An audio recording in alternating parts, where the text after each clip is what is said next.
De nuevo, queridos hermanos, la verdad es que tenía que estar nuestro pastor aquí compartiendo la palabra, pero en esta mañana no puede ser, así que compartiré yo. ¿Dónde tienen su esperanza? ¿En quién han depositado su esperanza? ¿Qué harías si supieras que te quedan 24 horas de vida, 48 o una semana? Esta pregunta circula por las redes sociales y, como se pueden imaginar, hay respuestas de todo tipo, evidentemente. Algunos se lo toman a chunga y dicen, bueno, me vería todas las temporadas completas de Juego de Tronos. O otros dicen, levantaría mi tarjeta de crédito y gastaría todo y haría todo aquello que no me ha dado tiempo a hacer hasta ahora. Otros dirían, los glotones, comería hasta que ya no pudiera más, hasta reventar. También hay algunas respuestas un poquito más meditadas que dirían y dicen que reunirían a todas sus familiares y les dirían lo importante que han sido ellos para su vida, tanto para él como para ella. Otros dicen que intentarían arreglar esos conflictos que por muchos años se han enquistado y que nunca han visto el momento para arreglarlo y quieren irse en paz. Como podemos ver, la mayoría piensa en hacer, en arreglar o decir algo que no ha podido hacer en muchos años y que en 24 horas, 48 o en una semana quieren poner en orden. Lo cierto es que si supiéramos nuestra fecha de caducidad, a lo mejor algunos se pasarían el tiempo llorando, lamentándose o víctimas de un ataque de histeria. Es muy posible. Pero la gran pregunta no es qué voy a hacer en mis últimas 24 horas, 48 o la última semana, sino dónde voy a ir después. ¿Dónde voy a pasar mi eternidad?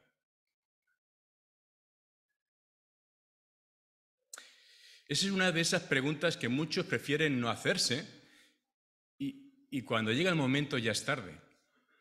Pero te digo una cosa, y todos lo sabemos, hay respuestas y hay soluciones que hay que tenerlas antes de que llegue el momento en que dejemos este mundo. Y por mucho que te hayan dicho que no pasa nada lo que tú hagas, que seguramente luego habrá ritos religiosos o oraciones que te harán llegar a ese cielo esperado, aunque tú hayas sido súper malo, esto no es verdad. Eso no aparece en ninguna parte de la Escritura. Es una mentira. Así que la decisión y lo que implica dónde vas a estar en el futuro lo tienes que decidir hoy y lo tienes que decidir aquí antes de dejar este mundo. Dice Romanos que está escrito, está establecido que el hombre muera una sola vez y después de esto, el juicio. Así que, ¿qué determinará el lugar donde estarás después de la vida? La Biblia lo dice bien claro, ¿no? Y si leemos Juan 3, 16, lo sabemos perfectamente, pero si leemos Juan 3, desde el 14 hasta el 17, el apóstol dice una y otra vez la clave. Y dice Juan 3, del 14 al 17, no sé si puede ponerse, dice, y como Moisés levantó la serpiente en el desierto, así es necesario que el Hijo del Hombre sea levantado, para que todo aquel que en él cree no se pierda, sino tenga vida eterna. Y por si queda un poco de duda, vuelvo a decir, de tal manera amó Dios al mundo, que ha dado a su Hijo unigénito, para que todo aquel que en él cree no se pierda, sino que tenga vida eterna. Y vuelvo a decir, y Dios no envió a su Hijo al mundo para condenar al mundo, sino para salvarlo por medio de él. Claro, clarísimo. Solo Jesús es el camino, solo Jesús es la solución para deducir esa incógnita de dónde vamos a pasar el resto de nuestra eternidad. ¿Dónde iré después de esta vida? Pues supongo que la mayoría de los que estamos aquí lo tenemos clarísimo, Porque la mayoría de los que estamos aquí hemos aceptado este regalo de salvación de parte de Jesucristo y sabemos dónde vamos a estar después de esta vida. Pero, ¿y aquellos que lo desconocen? ¿Aquellos que no saben del mensaje de salvación? ¿Aquellos que no pueden confesar con sus labios que Jesús es el Señor y creerlo en su corazón? ¿Cómo sabrán si no hay quien les predique, no?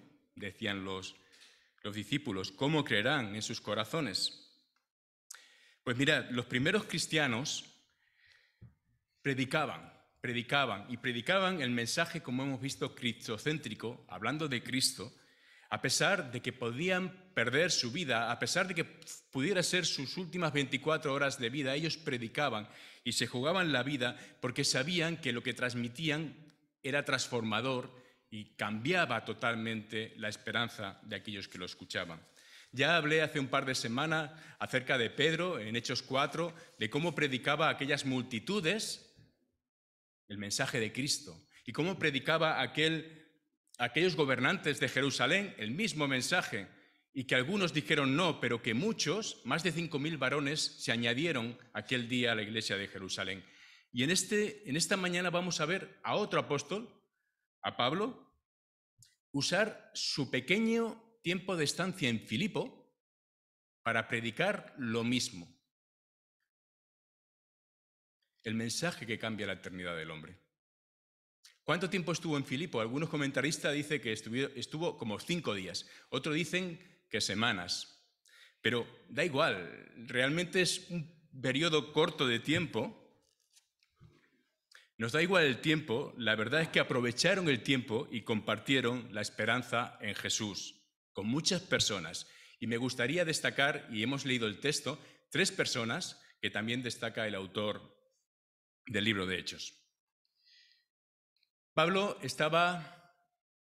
y sus acompañantes llegan a Filipo, una colonia de Roma. Las colonias de Roma, aunque estaban lejos de Roma, tenían sus ciudadanos los mismos derechos que los romanos. Y ahí estaban, en Filipo. Como dato, Filipo es la primera ciudad europea donde se comparte el Evangelio. Así que aquí tenemos el salto, que ellos tampoco tenían esa división, pero es la primera parte o la primera ciudad europea donde se comparte el Evangelio. ¿Y quién iban en esa expedición? Pues iban Pablo, Silas, dice el versículo 1 de capítulo 16 que se une Timoteo, y ya no dice más, pero sí sabemos por la forma en que Lucas redacta el libro de Hechos, que justamente aquí en el capítulo 16 él se une a la expedición.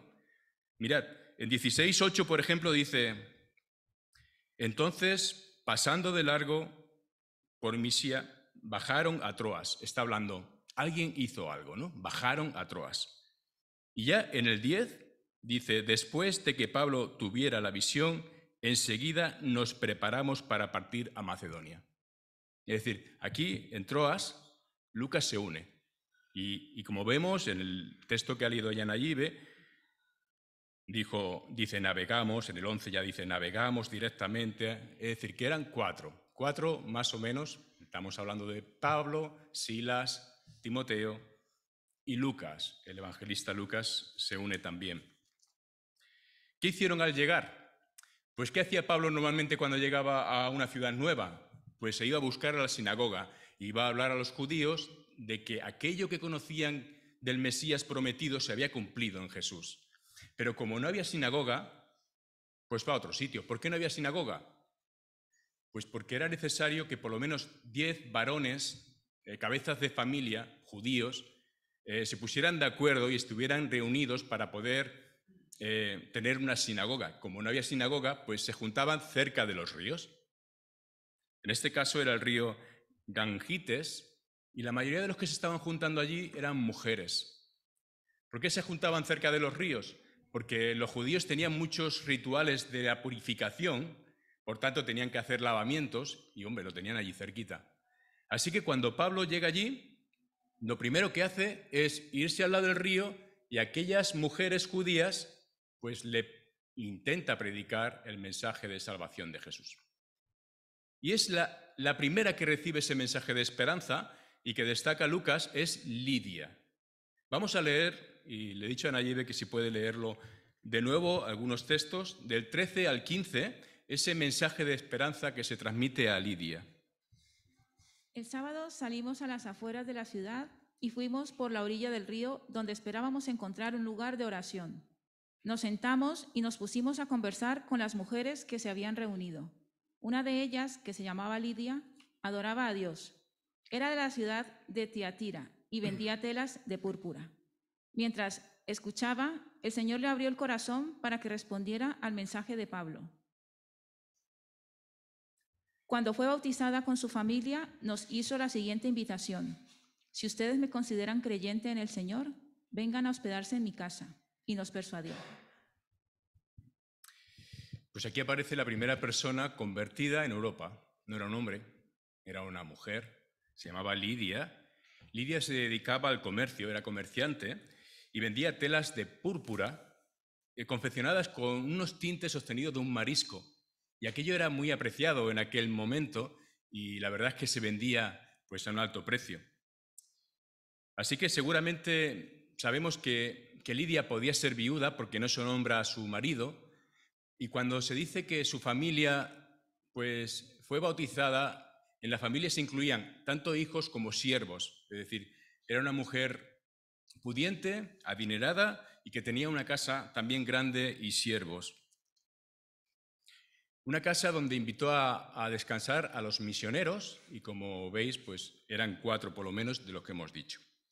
Se nos dice que era temerosa de Dios, es decir, que conocía las Escrituras y ante la predicación de Pablo comprendió su necesidad de aceptar la obra de Cristo en su vida. Resolvió la gran pregunta: ¿cómo puedo ser salva? E inmediatamente dice el texto que se bautizó y que junto con su familia pues dio testimonio. Y fue tanto el gozo que sintió que deseaba alojar allí a los discípulos y casi les obligó a quedarse en su casa porque estaba gozosa por lo que había recibido. La casa de Lidia luego fue lugar de reunión de la iglesia en Filipo. Pablo sabía la solución para la condena humana y compartió la solución. No hay más. Lidia estaba condenada a muerte eterna, pero aceptó entregar su vida a Cristo y solventó la incógnita de su eternidad. Ahora ya está deseosa de compartir con otros y pone a disposición todo lo que tiene. Pero en medio de todo esto es importante entender que en medio de toda esta fiesta espiritual que se produce en ese momento, no podemos pasar por alto que si nosotros hacemos lo que nos corresponde, que es predicar, Dios hace lo que nosotros no podemos hacer, lo que nos resulta imposible hacer, y es abrir el corazón, los oídos, el entendimiento. El verso 14 dice: y el Señor abrió el corazón de ella para que estuviese atenta a lo que Pablo decía. Esto no lo puede hacer el hombre. Nosotros nos toca compartir, pero es Dios quien toca el corazón. El Señor no hará lo que nos toque hacer a nosotros. Nosotros tenemos que perseverar, como decía Ángel ayer, tenemos que esforzarnos, tenemos que quizás viajar como estos discípulos, hablar, obedecer, pero no podemos obligar a nadie a creer. Eso es obra del Espíritu Santo. Sigamos con el relato. Tenemos a una mujer adinerada que recibe la esperanza y que cambia su vida. El relato continúa con una esperanza para una muchacha endemoniada, una muchacha insignificante. ¿Podemos leer del 16 al 18? Una vez, cuando íbamos al lugar de oración, nos salió al encuentro una joven esclava que tenía un espíritu de adivinación. Con sus poderes ganaba mucho dinero para sus amos. Nos seguía a Pablo y a nosotros gritando: estos hombres son siervos del Dios Altísimo y les anuncian a ustedes el camino de salvación. Así continuó durante muchos días. Por fin, Pablo se molestó tanto que se volvió y reprendió al espíritu: en el nombre de Jesucristo te ordeno que salgas de ella. y en aquel mismo momento el espíritu la dejó.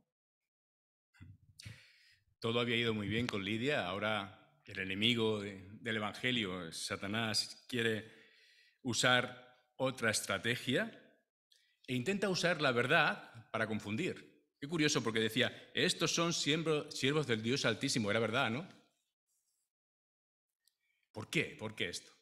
Realmente si unes el cristianismo con la adivinación y dices, bueno, son los mismos, ¿ves? Se dan la mano, al final dice, todos son iguales, no pasa nada, ¿no? Cuando confundes, cuando mezclas la verdad con la mentira, confundes al receptor. Pero aparece en la escena una muchacha que no sabemos cómo se llama, pero que era esclava y dice que daba ganancia a sus amos adivinando. Y además que estaba endemoniada, la muchacha lo tenía todo. No era como esos adivinos que vemos en la televisión y que te dicen lo que tú quieres escuchar para sacarte el dinero, no era de estos aprovechones, ¿no? Realmente había algo más fuerte. Había fuerzas demoníacas esclavizando a aquella muchacha.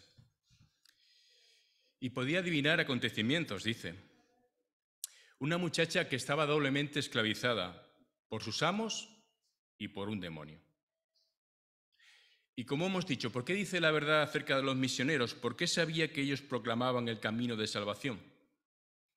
No es la primera vez que aparece. Cuando el relato de Marcos, que aparece aquel endemoniado que está delante de Jesús, el propio endemoniado dice, ¿qué tienes contra nosotros, Jesús Nazareo?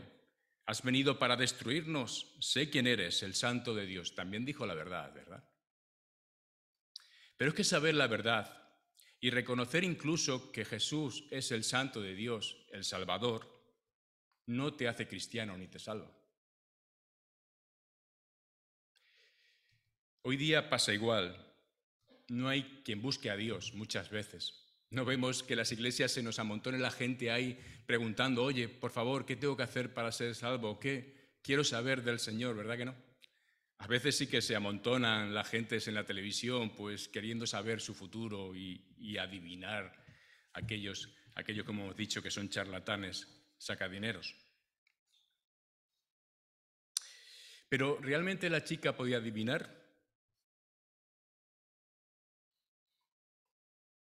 Pues te voy a decir una cosa, no. Los diablos no son omniscientes, ni Satanás es omnisciente, no sabe lo que va a pasar, solamente Dios. Sí pueden saber lo que ha pasado y pueden manipular a las personas y las circunstancias para hacer que lo que ellos dicen pase. Pero no. Sin embargo,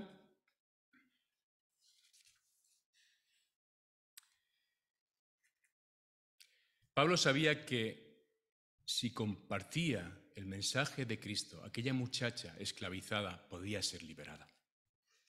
Así que lo compartió y dijo, en el nombre de Jesucristo te ordeno que salgas de ella, y en el momento salió aquel espíritu que la esclavizaba.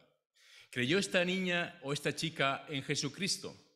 No dice nada del texto, pero todos aquellos que habían sido liberados de demonios directamente se ponían a los pies de Cristo y le seguían.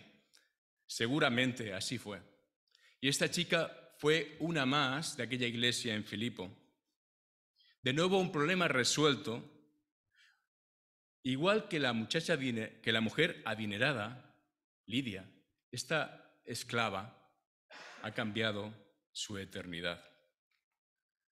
Pero si a Satanás no le valió ese mensaje sutil mezclando verdad con mentira, ahora lo que quiere es una confrontación, es decir, a estos no puedo permitirles que sigan predicando en esta ciudad.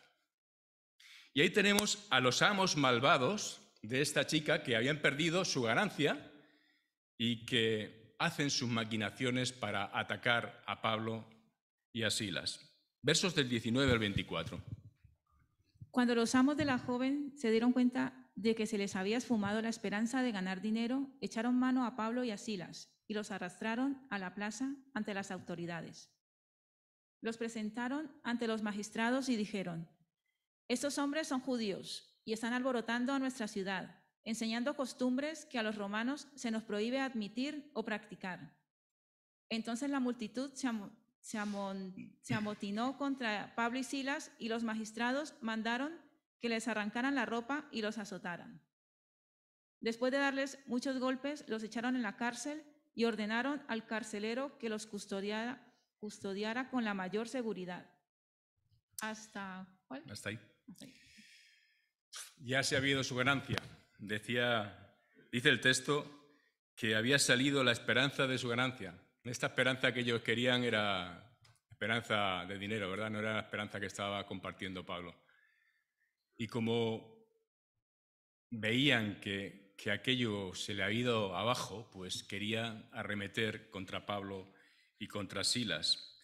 Así que lo que hacen es acusarles ante los gobernantes de aquella ciudad. ¿Y qué les dice? Que les acusaban porque habían liberado a una muchacha de un espíritu de adivinación. Claro que no. Les acusan primero porque esos hombres no son judíos, son extraños, son diferentes, por favor, míralos. Han venido de fuera como extranjeros, no son de los nuestros, y además están alborotando la ciudad y además están enseñando costumbres que no son buenas para nosotros los romanos. Así que con todo esto, que son mentiras en sí, pues acusan a Pablo y a Silas.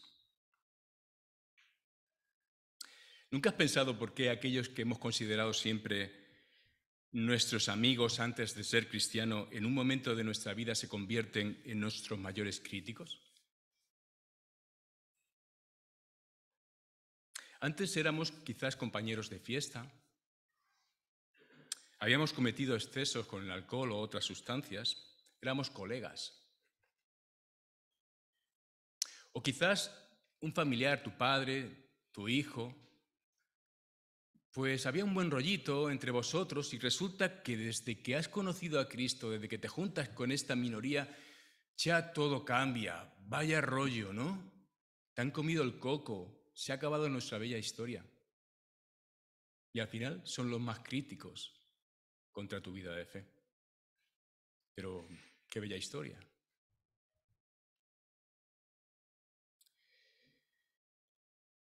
Pues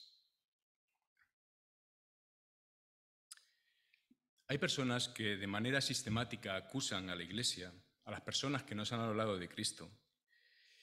Y debemos pensar, ¿no? Qué pronto cambian de bien al tú tienes la culpa, ¿no? Después de la acusación y del gran escándalo que produjo esta multitud, dice que no les dejaron ni defenderse ni mediar palabra, así que los azotaron con vara y les azotaron de una manera dura y los echaron en la cárcel. Hasta ahí un poco la historia de esta chica endemoniada y de estos amos malvados que intentan vengarse porque había salido su esperanza económica de ellos. La tercera historia que cuenta el texto, que también sucede en Filipo, es esa esperanza compartida con el carcelero y con su familia. Textos del 24 al 34.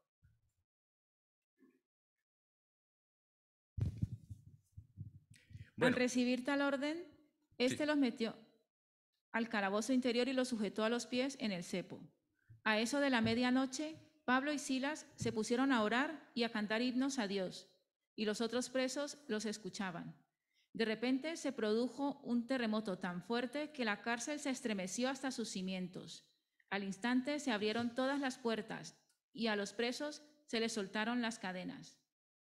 El carcelero despertó y al ver las puertas de la cárcel de par en par, sacó la espada y estuvo a punto de matarse, porque pensaba que los presos se habían escapado. Pero Pablo le gritó: «No te hagas ningún daño, todos estamos aquí». ¿Hasta qué versículo? Venga, hasta ahí. ¿Quién era este hombre? No, tampoco tenemos ni idea de cómo se llamaba, solamente sabíamos que era un asalariado, un trabajador. Él trabajaba y su cometido era mantener a los presos en su sitio, que no se escapase ninguno, De hecho, pues él con eso mantenía a su familia. Normalmente la familia solía vivir arriba, encima de las mazmorras. ¿Y qué pasaba si se le escapaban los presos? Pues recordáis lo que pasó en Hechos 12 cuando Pedro fue liberado. Dice más Herodes, habiéndolo buscado sin hallarle, después de interrogar a las guardias o a los guardias, ordenó llevarlos a muerte. Es decir, que si se te escapa un preso, no te queda otra, que te van a matar. Así que el carcelero lo que hace es asegurar bien, meter a estos presos tan peligrosos en lo último de la cárcel, les pone grilletes y ahí están, que no pueden moverse prácticamente. Y entonces, ¿qué hacen Pablo y Silas? Se lamentan, lloran, ¡ay, qué mal nos han tratado!, ¿verdad? Nada, oran a Dios y cantan alabanzas. Y todo esto, la oración y las alabanzas, la escucha tanto el carcelero como también todos los presos que estaban con ellos. El carcelero llega a dormirse, el sueño le vence, pero ante el testimonio de Pablo y Silas, Dios vuelve a intervenir. Como hemos visto, Dios abrió el corazón de Lidia, Dios fue quien quitó el espíritu inmundo de aquella muchacha y Dios vuelve a intervenir en este momento. ¿Para qué? Usa un terremoto que era habitual en aquellos sitios y lo que hace es que se abren todas las puertas y se caen las cadenas de las paredes. Así que todos quedan libres. Y este carcelero se llena de pánico y dice, ya se ha acabado. Hasta aquí llego. Si me mato yo, puedo decir, o pueden decir, mira, salieron los presos, le mataron y por lo menos su familia queda libre. Pero si no, incluso su familia tendría problemas. Así que el hombre quería matarse. Y pongámonos por un momento en el lugar de los misioneros, porque seguramente el carcelero no había sido amable, no había dicho, venid para acá, os voy a poner los grilletes sin que os duela, y aquí os dejo, no vais a poder dormir, pero oye, lo siento, y a lo mejor le puso una almohadita, ¿no? ¿Verdad? Si el carcelero se muere, ellos tienen el camino despejado para volver otra vez a los que estaban reunidos allí en casa de Lidia. Pero el llamado de Pablo era compartir esperanza, es decir, una obra o la obra de Cristo. Y para aquellos que no saben el destino eterno de sus almas, y aquel hombre iba a morir sin saberlo, o al menos sin que nadie se lo compartiese. Así que Pablo, que ama al pecador y que no puede permitir que alguien muera sin esperanza, grita a gran voz y le dice, no te hagas ningún mal, pues todos estamos aquí. Y de alguna manera convenció también al resto de los encarcelados para que no se marchasen. Estos siervos eran capaces de ver la realidad. Y la realidad es que, aunque ellos estaban encarcelados, Jesús les había libertado. Y aunque el carcelero estaba fuera de la celda, aún era un hombre esclavo del pecado y de sus consecuencias. Dice el texto que el hombre pidió luz, se precipitó adentro y temblando se postró a los pies de Pablo y de Silas, los sacó y les dijo, señores, ¿qué debo hacer para ser salvo? ¿Quién puso esta carga en el carcelero? ¿Por qué preguntó esto el carcelero?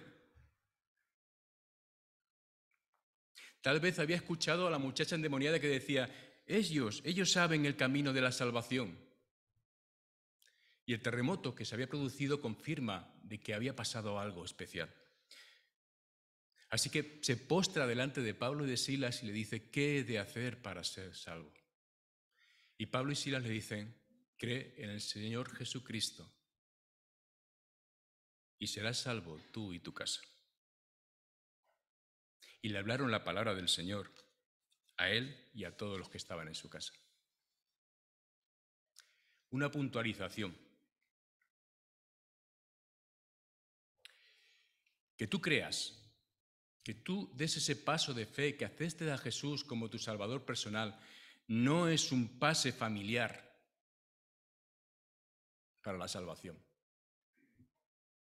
No es verdad. La fe en Cristo es individual, particular. Dios no tiene nietos, ni tiene cuñados, ni tiene primos, tiene hijos. Pero sí es verdad que si en un hogar entra la fe en Jesucristo, tu testimonio propio, el compartir la palabra, trae bendición a ese hogar. Y en muchos momentos esa bendición se convierte en conversión y en salvación. Y no podemos cesar de orar por aquellos que tenemos cerca, por nuestra familia, que aún todavía no conocen al Señor. Así que esta familia sí conoció al Señor todos juntos y se gozaron y, como hemos leído, le invitan a cenar, le lavan los pies, le sanan las heridas, les invitan a cenar en su propia casa y allí estaban todos gozosos. Ahora todos tenían mucho gozo. Si Pablo no hubiera intervenido, estarían participando de un funeral. Pero ahora estaban inmersos en una fiesta. ¿Qué hicieron los siervos de Dios? Mostrar la solución, la esperanza que hace posible la salvación. Y les hablaron la palabra del Señor. Y el cambio fue evidente en lo que hemos dicho, en toda la actitud del carcelero y su familia. Ahora, bien, teniendo todo esto en mente, todos estos acontecimientos que pasaron en Filipo, ¿fue fructífero el tiempo en Filipo? ¿Fueran 5 días o fueran 3 semanas? Claro que sí. Sobre todo para Lidia, para la muchacha endemoniada, para el carcelero y su familia, y para muchos otros que no aparecen o que no refleja Lucas, pero que seguro se añadieron a aquella iglesia en Filipo. Pero me pareció muy interesante porque ¿recordáis las oraciones que solían hacer los fariseos ortodoxos? Señor, te doy gracias por no haberme hecho gentil, ni mujer, ni esclavo. También decía lo de perro, pero ni gentil, ni mujer, ni esclavo. Y aquí tenemos a Pablo, que había sido un fariseo ortodoxo antes de conocer a Jesús y que está predicando a mujeres, a una esclava y a un gentil romano, que era el carcelero, y que se convierten ante la palabra del Señor. Las cosas de Dios, ¿no? Como donde tú dices, nunca voy a hacer, el Señor te utiliza de una manera tan especial para su gloria. Así que aquí vemos lo que el Señor hace por medio de sus siervos. ¿Era necesario que Pablo y Silas fueran encarcelados? Mientras que lo estaban pasando diríamos, no, hombre, pero sí, si no, ¿cómo iban a conocer el carcelero y su familia la palabra del Señor? ¿Era necesario que fuesen azotados tanto? Porque dice que le dieron bien. Pues es interesante que el texto no se quede solamente en la conversión del carcelero, sino que avanza un poco más. Porque nos dice que los gobernantes deciden liberarlos, pero Pablo dice, no, que vengan, que me lo digan en la cara. Vamos a leer este texto porque es muy interesante, del 35 al 40. Al amanecer, los magistrados mandaron a unos guardias al carcelero con esta orden: suelta a esos hombres. El carcelero entonces le informó a Pablo: los magistrados han ordenado que los suelte, así que pueden irse, vayan en paz. Pero Pablo respondió a los guardias: ¿cómo? ¿A nosotros, que somos ciudadanos romanos, que nos han azotado públicamente y sin proceso alguno y nos han echado en la cárcel, ahora quieren expulsarnos a escondidas? Nada de eso. Que vengan ellos personalmente a escoltarnos hasta la salida. Los guardias comunicaron la respuesta a los magistrados. Estos se asustaron cuando oyeron que Pablo y Silas eran ciudadanos romanos. Así que fueron a presentarles sus disculpas. Los escoltaron desde la cárcel, pidiéndoles que se fueran de la ciudad. Al salir de la cárcel, Pablo y Silas se dirigieron a la casa de Lidia, donde se vieron con los hermanos y los animaron. Después se fueron. Muy interesante, porque ¿qué pensáis? ¿Que fue un ataque de orgullo de Pablo decir, no, aquí os quiero de rodillas, decir, lo siento mucho y me pesáis los pies? ¿Pensáis que buscaba eso Pablo? Cuando dijo que no, que vengan y que me lo digan en cara. Pablo y Silas eran ciudadanos romanos. Y había una ley en Roma que decía que ningún ciudadano romano podía ser azotado con vara y además, como ciudadano romano, tenía derecho de un juicio justo que les permitiese defenderse. Pero como no le dejaron ni hablar, con la premura de ejecutar la sentencia, les azotaron y los metieron directamente en la cárcel. Ahora los magistrados tenían un problema, porque si Pablo denuncia estos hechos al emperador, ellos recibirían un castigo severo. ¿Qué pretende Pablo? Pablo sabía que había una iglesia que estaba comenzando en Filipo. Pablo sabía que el miedo a que Pablo les denuncie ante el emperador mantendría a aquellos magistrados, por lo menos al margen de meterse con aquella iglesia en Filipo. Así que de alguna manera tenemos que pensar, ¿somos los cristianos sencillos, humildes?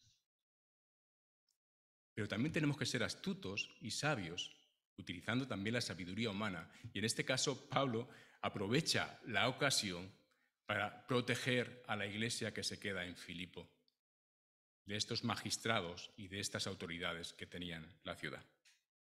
Vamos a concluir. Mirad, Steve Jobs, se reía Irene y me lo vas a decir mal. Bueno, Steve Jobs, el fundador de Apple, dijo en uno de los discursos más famosos que tiene en el 2005, dijo una frase que era el lema de su vida. Y dijo, vive cada día como si fuera el último. Vive cada día como si fuera el último. Y él decía que cada mañana se levantaba, se miraba al espejo y se preguntaba, si hoy fuera el último día de mi vida, ¿querría hacer lo que estoy a punto de hacer? Y dice que la mayoría de los días decía que sí, pero cuando había 2 o 3 días donde la respuesta era que no, querría hacer lo que estoy a punto de hacer, entonces decía, no, paro, hay que cambiar la estrategia, hay que cambiar mi visión de la vida, ¿no? Y realmente tenemos que llegar a esa reflexión. El decir, si me quedan 24 horas, no es asustar, es saber que puede ser que nos queden 24 horas. Pero, ¿qué vamos a hacer con el tiempo que todavía nos queda por delante? Lo más importante es saber si estoy preparado para afrontar la eternidad con Dios o alejado de Dios. ¿Dónde voy a pasar mi eternidad? Tú ya conoces la respuesta. La Biblia lo dice claramente. Solo hay un camino válido, Jesús, aquel que fue levantado por Dios para que todo aquel que en él crea no se pierda, mas tenga vida eterna. Él resuelve nuestra pregunta y la pregunta de la humanidad, ¿qué hemos de hacer para ser salvos? Pero en esta solución que conocemos, tiene que ser compartida también con hombres y mujeres que no la conocen. Esa es nuestra responsabilidad. Y los que nos precedieron aceptaron esa responsabilidad. Y tú y yo tenemos que aceptar esta responsabilidad en el tiempo que estemos aquí. Ese fue el mensaje que Pablo comunicó en Filipo. Aquel mensaje que transformó la vida de una mujer de negocios, que transformó la vida de un asalariado, que transformó la vida de una simple muchacha esclava en Filipo. Y este mensaje llegó, ¿sabéis por qué? Porque Dios hizo lo que nosotros no podemos hacer, porque abrió el entendimiento de Lidia para que estuviese atenta a la predicación de Pablo, porque liberó del espíritu de adivinación a la muchacha esclava, porque produjo un gran terremoto porque permitió que los presos estuvieran escuchando las alabanzas también de Pablo y Silas, porque puso en el corazón del carcelero la pregunta que todos nos hacemos y que solo tiene una respuesta. Y es verdad que hubo otros que no creyeron. Ellos ya saben dónde van. Pero, ¿nosotros? ¿Cuál es mi prioridad? En lo que me queda de vida, satisfacer mis necesidades, mis apetencias, ser rico por un día, ser famoso, pensar en los míos y en mí. O tal vez reconocer y pensar también en aquellos que todavía están muriendo sin fe, sin esperanza, aquellos que todavía no han respondido a las dos preguntas más importantes que nos hacemos: ¿dónde voy a estar después de esta vida y qué he de hacer para ser salvo? Que el Señor nos ayude.